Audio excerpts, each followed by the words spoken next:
Use strategic thinking to create the life you want. Most people don't have a strategy for their life. They just have habits. They react, adjust, and repeat. They call it progress, but it's really just motion. Strategic thinkers operate differently. They don't drift, they design. They don't just manage time, they shape direction. Today you'll learn how to use strategic thinking not just to solve problems, but to engineer the life you actually want. This isn't motivational hype. It's a practical blueprint for people who want to stop living by default and start living by design. Chapter 1. Seeing the strategic landscape. Strategic thinking begins with perspective. Most people live zoomed in, reacting to daily fires, chasing deadlines, solving the next problem. That's tactical thinking. Strategic thinkers zoom out. They see the landscape, not just the terrain. Imagine your life as a map. Tactical thinkers wander. Strategic thinkers chart. They ask, where am I really? What forces are shaping my path? What patterns keep repeating? This isn't about overanalyzing your past. It's about understanding the system you're playing in, your habits, your environment, your mindset. When you learn to see patterns instead of problems, life stops feeling random. You realize every outcome you experience is a logical result of a system you built, consciously or not. That's where strategy begins. Chapter 2. Designing a strategic vision. You can't build a future you can't imagine.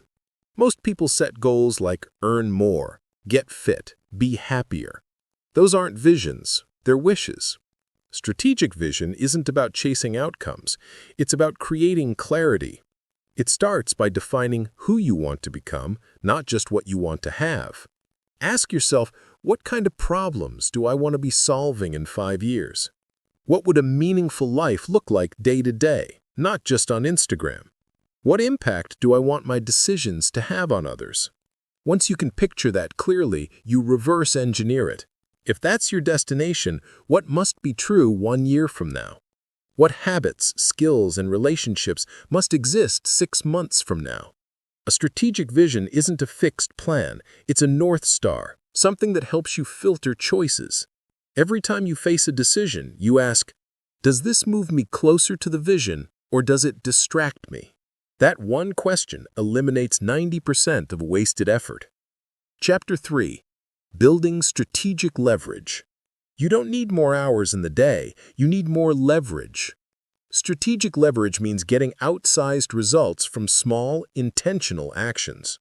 Every system in nature follows leverage. A seed becomes a forest. One idea can build an empire. One habit can redefine your identity. The key question is, what are the few actions that produce the biggest ripple effects across my life? Examples. Learning communication doesn't just help at work, it strengthens relationships, leadership, and influence. Improving sleep doesn't just make you healthier, it amplifies focus, creativity, and mood. Delegating one low-value task can free mental bandwidth for innovation.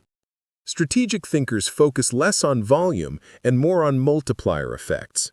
They ask, if I fix this one area, how many others improve automatically?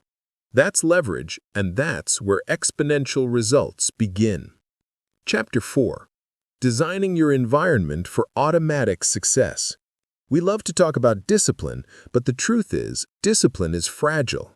Your environment will beat your willpower every single time. Strategic people don't rely on motivation. They design systems that make the right choice the easy choice. Want to read more? Keep books within arm's reach and your phone out of sight. Want to exercise? Sleep in your workout clothes. Want to focus? Disable notifications and schedule deep work blocks like meetings. But environment isn't just physical, it's also social and digital too. Your friends, your feeds, your routines, they're all shaping your future identity. A strategic environment is like autopilot for your goals. Once it's set up, progress happens quietly, predictably, without the daily battle of willpower. You're not fighting your surroundings anymore. You've turned them into allies. Chapter 5. Mastering the resource equation. Most people treat resources, time, money, energy, attention, as things to spend. Strategic thinkers see them as things to invest and multiply. Time isn't a currency, it's capital. Energy isn't something you lose, it's something you can compound. Here's a mindset shift. Every resource can be converted into another. You can trade money for time, outsourcing. You can trade time for knowledge. You can use knowledge to create money. The game isn't having more. It's about building systems that turn limited inputs into expanding outputs. That's how ordinary people create extraordinary results, by multiplying, not depleting. Chapter 6. Risk and Adaptation Strategy.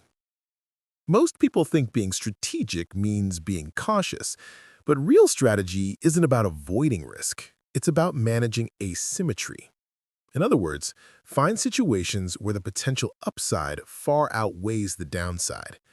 Example, starting a small side project. The risk is some time lost. The reward could be a new career. Learning a new skill.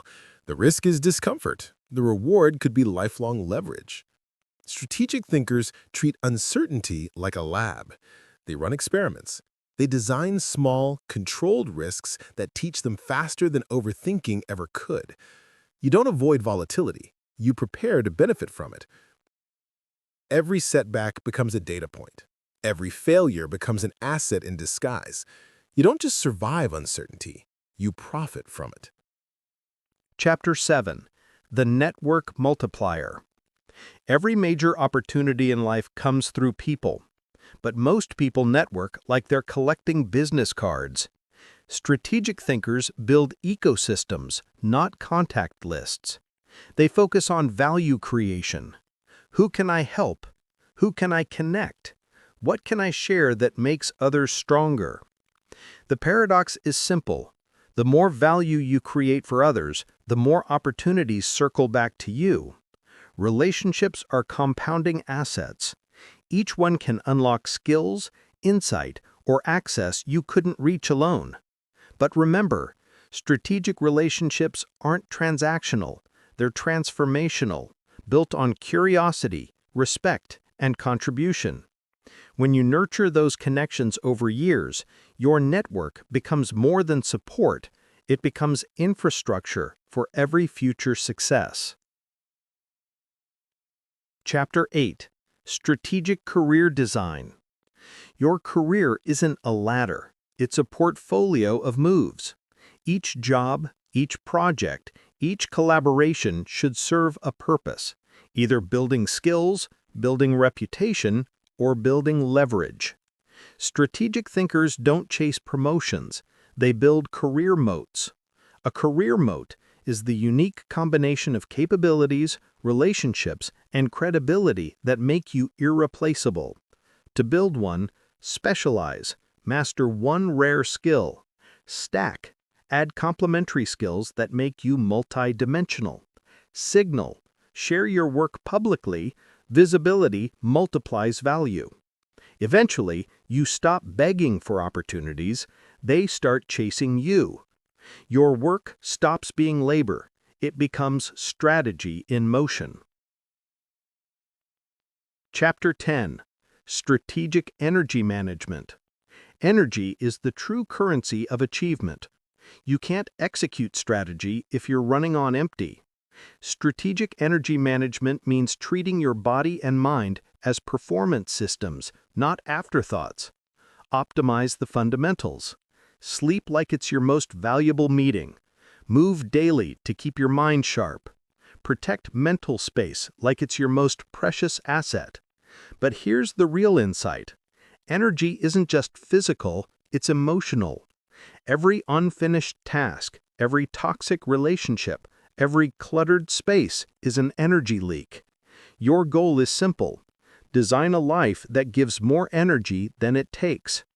When your system produces surplus energy, everything else, creativity, productivity, clarity, rises automatically.